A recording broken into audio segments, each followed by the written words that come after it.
सर्वांना नमस्कार.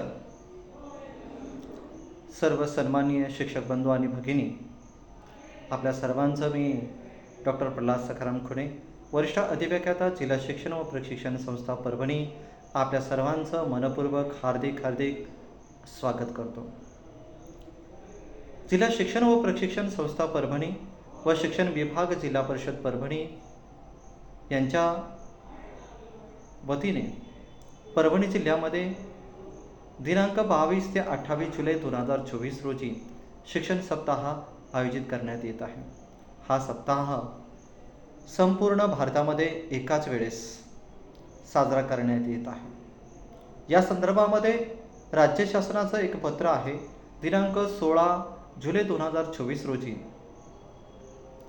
सन्माननीय संचालक, राज्य शैक्षणिक संशोधन व प्रशिक्षण परिषद महाराष्ट्र पुणे यांनी सर्व शिक्षणाधिकारी, प्राथमिक, माध्यमिक, प्रशासन अधिकारी, मनपा, शिक्षण निरीक्षक दक्षिण व पश्चिम मुंबई व उत्तर मुंबई यांना लिहिलेले एक पत्र आहे.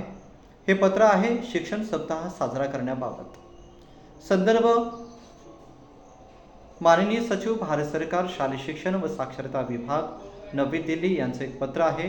DO नंबर 02-05/2024 IS 14 दिनांक 9 जुलै 2024 रोजीचं हे पत्र आहे.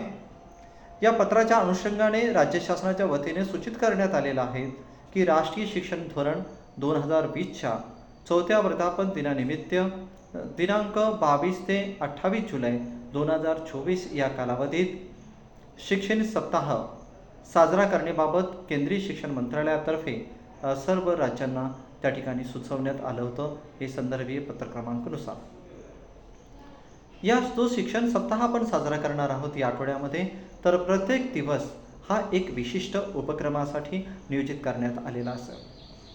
म्हणजे आपण प्रत्येक दिवशी शिक्षणाचे संबंधित एखादी बाबीवर त्या ठिकाणी काम करणार आहोत. मग शिक्षण व विकासाच्या विविध पैलूंचा यामध्ये समावेश करण्यात आलेला आहे.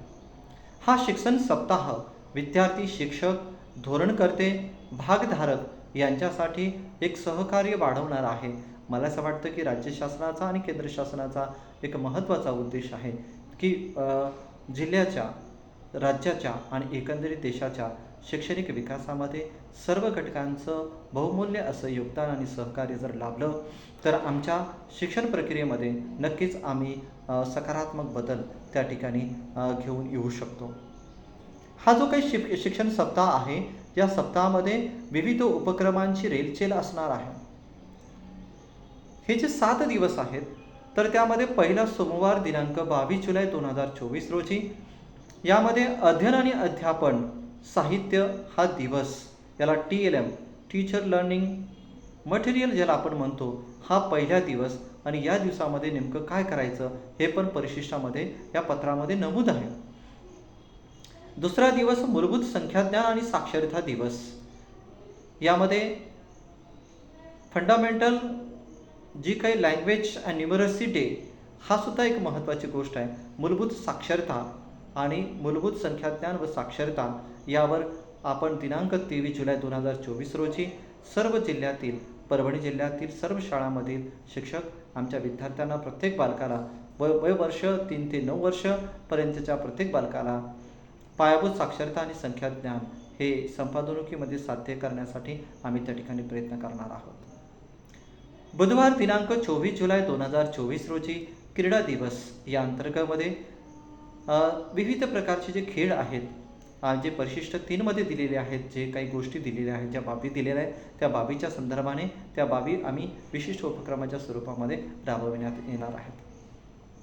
गुरुवार दिनांक 25 जुलै 2024 रोजी सांस्कृतिक दिवस साजरा करणार आहोत. याला कल्चरल डे असं आपण म्हणतो. हे परिशिष्ट 4 मध्ये दिलेल्या कृती, बाबी यानुसार आम्ही सांस्कृतिक दिवसाअंतर्गत त्या बाबी आम्ही त्याची अंमलबजावणी करणार आहोत. शुक्रवार दिनांक 26 जुलै 2024 रोजी कौशल्य व डिजिटल उपक्रम दिवस, skill and digital initiative days. यामध्ये 5A व 5B या अंतर्गत ज्या काही गोष्टी बाबी दिलेल्या आहेत त्या बाबी आपण प्रत्येक व्हिडिओ जो स्वतंत्र करणार आहोत त्यामध्ये आपण पाहणार आहोत. शनिवार दिनांक 24 जुलै 2024 रोजी मिशन लाईफच्या दृष्टिक्षेपात इको क्लब उपक्रम शालेय पोषण दिवस eco clubs for mission life and school in nutrition day परिशिष्ट क्रमांक 6 मध्ये ज्या काही बाबी दिलेल्या आहेत त्या बाबींचा त्या उपक्रमांचा समावेश आपण सदर दिवसामध्ये करणार आहोत. 7व्या दिवशी रविवार दिनांक 28 जुलै 2024 रोजी समुदाय सहभाग दिवस, याला आपण कम्युनिटी इन्व्हॉल्वमेंट डेज आपण म्हणतो आहे. आम्ही आमच्या समाजाला सुद्धा आमच्या शाळेच्या विकासामध्ये, मुलांच्या विकासामध्ये आम्ही कशा पद्धतीनं त्यांचं सुद्धा कृतीत्व सहभाग घ्यायचा, त्यांचा सक्रिय सहभाग कसा वाढवायचा या संदर्भामध्ये ज्या काही बाबी सांगितलेल्या त्या बाबींचा आम्ही त्या ठिकाणी अंमलबजावणी त्या ठिकाणी करणार आहोत.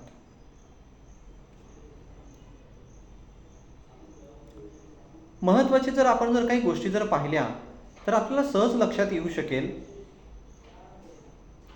की संदर्भ क्रमांक 1 मध्ये जे काही परिशिष्ट आपल्याला दिले 1 ते 7 मधील जे काही मार्गदर्शक सूचना दिलेल्या आहेत तर त्या सूचनानुसार शिक्षण सप्ताहामध्ये आपण ज्या काही प्रत्येक दिनांकनिहाय जे काही जो तक्ता आहे दिनांकनिहाय तक्त्यामध्ये जी काही थीम दिलेली त्या दिवसाची तर त्या दिवसामध्ये कोणत्या कृती, कोणते उपक्रम, कोणत्या बाबी घेणं आपल्याला अपेक्षित आहे त्या आपल्याला परिशिष्टामध्ये नमूद केलेल्या आहेत.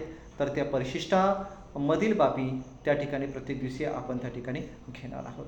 आणि शेवटी या एकंदरीत शिक्षण सप्ताहाचा दरम्यान जे काही आपण शिक्षण सप्ताह दरम्यान जे काही आपण आयोजित उपक्रमांची छायाचित्र असतील, माहिती असेल, ही ट्रॅकरवर आपण अपलोड करणं सुद्धा यामध्ये सुचवलं आहे.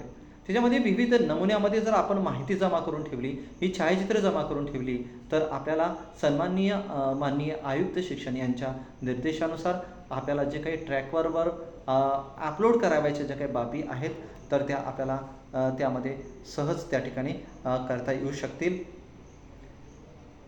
ही झाली एकंदरीत शिक्षण सप्ताह अंतर्गत ही आपली एक तोंडओळख आहे.